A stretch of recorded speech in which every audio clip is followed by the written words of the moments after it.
The main laboratory, where it all happened, is upon us. Hey guys, I'm DeoGenZ, and welcome to another episode of Let's Play Jurassic Park Trespasser. Today we will be trespassing and breaking and entering into this fine laboratory institution here. It's kind of a office building, laboratory, student center complex thingy-majiggy. I don't know if it's necessarily a student complex, but it sure looks like it at some points. So, off the bat, I'll just tell you something. All the doors in these laboratories. See, I got myself in the habit of saying that, just messing around. But the laboratories, they're all locked up by key cards for security purposes. Because remember, the security on this island still works while nothing else does. Well, the guns work, I guess. Now, this area is filled with a lot of John Hammond's voiceovers, and as you probably already saw on the bottom of the screen here, the subtitles are glitching the hell out for some reason. I don't know why that is, and I can't really fix it. But probably, actually no, definitely in the next episode, he will be going into a great long spiel about how his whole plan came into existence. And I have the John Hammond voiceovers, thanks to Jurassic Time, and I'll link up to them in the next episode and all that. But thanks to them, John Hammond will actually be doing most of the voiceovers for it, so you have that to look forward to. But for now, you're with me, and we are exploring this office-like building, because this doesn't really look like a lab to me. So we have to ditch the gun already, and grab this key card. But it's okay, because you know what? We're in buildings here. And you know what? There's actually only one Raptor in this whole entire level. Well, actually, technically this is, I think this is still the harbor level. Because we didn't actually reload anything.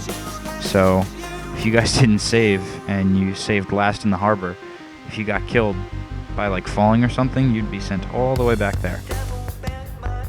Now here is one of the many doors that is locked by the key cards. Yeah, so I mean, technically, it's not the only Raptor in this level, but it's the only Raptor in this area, in the lab area. And guess what? It's locked up behind a gate right now. It can't even get out to attack us if we wanted. So you can still die from falling off things. So don't get too cocky. Don't get too cocky, Star Fox. Any good Nintendo radio fans would know what that's all about. Now these doors lead up to the stairs of this fine institution. That sunroof in there. Now, I find it really interesting that there's such a small amount of dinosaurs here, considering that this was basically the Genesis place. This was the Genesis chamber of all the Raptors. See, now we're getting into the part that looks more refined. See, here's the centrifuges over there. You could look in the window, not kill ourselves with the gun, because if you get too close to a wall, it pulls the trigger. So, and here is the actual hatching chambers of the Velociraptors. This is where the eggs were, and they would have that heat lamp on them right there for incubation. Now, I realize that as of now, Jurassic Park is fictional. But day by day, scientists come closer and closer to making fiction reality. Whether it's cross-dimensional travel that was only thought possible on Star Trek becoming realized in reality, or dinosaurs being revitalized from amber. Well, maybe it's not going to be done like that, but it's starting to become very possible to create dinosaurs, or animals with dinosaur-like features that would exhibit the same behaviors to give us a bit more data on the species. And as you may know, or may not know, I am going to college for a degree in environmental science. We're going to throw that gun down there because we need our free hand for opening this crate. or crate, air vent thing. Oh no, I said crate. Yeah, this is a little secret here, I guess, because you could technically just go back past that window. I was glitching out there a bit. But as you may or may not know, I'm going to college for environmental science. And after that, I plan to further my career in scientific studies, especially in the biological realm. Right now, I'm very interested in the chemistry of it all, but science overall is a great interest of mine. And, well, I'm going to put it out there. I am going to make it one of my life's endeavors to recreate a dinosaur. Putting it out there. Now, I'm trying to remember where we're supposed to go in this place.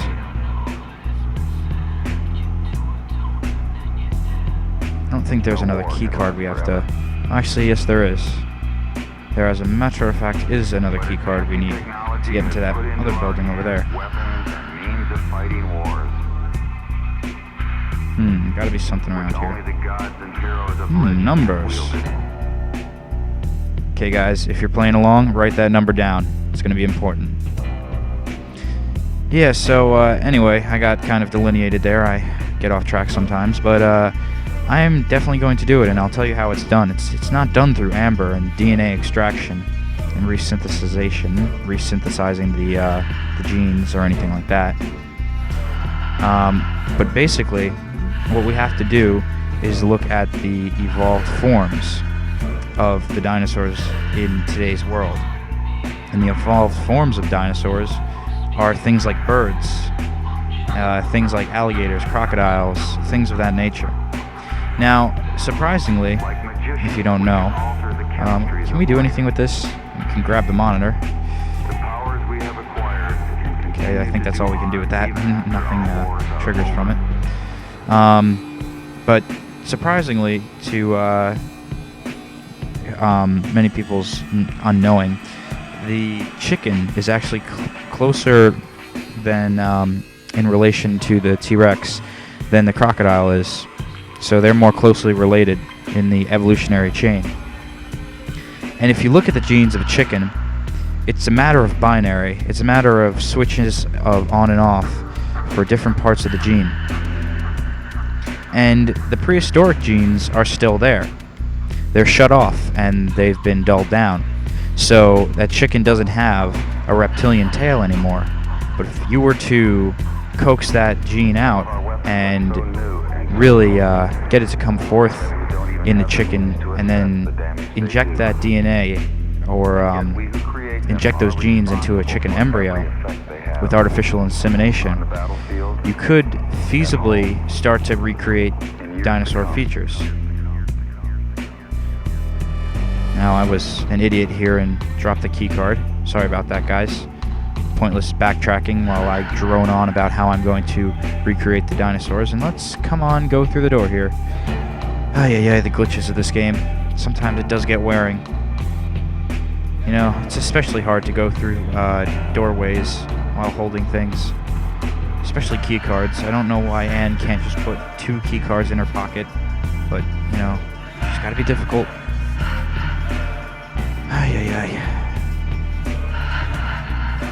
Anyway, yes, so that's how I plan to do it. You have to really look at the genes of the creatures that are the dinosaurs of today, basically. You know, with the increase of technology, nanotechnology, and things of that nature, we get closer and closer every day.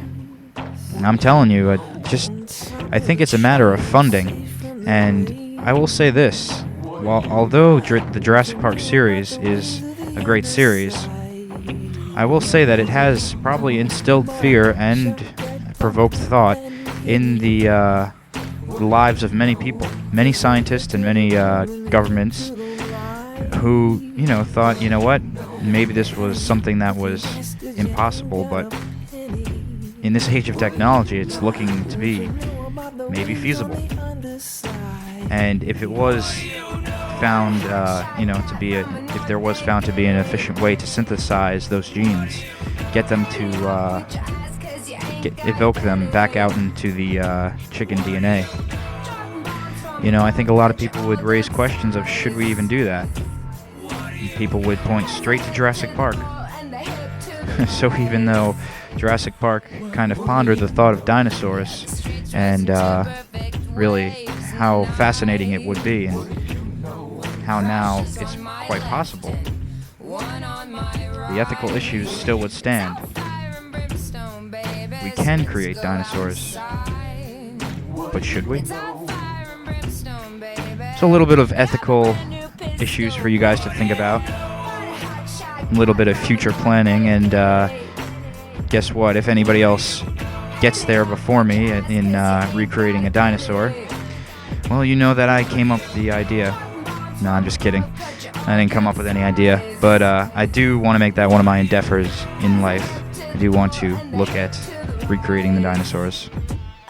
Now again, we have annoying keypad controls here, and I'm just basically trying to enter in that number we got from Hammond's room. So we got a key card and a number to put in here. And the problem with this this whole keypad thing is there's like no backspace button at all. So if you accidentally brush over a button, that's gonna count, and then you have to reset it and redo it, and it's annoying. Okay, come on, go for the 3. All right, we're good. All right, guys. Well, we have opened the door. And now we will grab the key card and witness the Cray computer system that ran the island.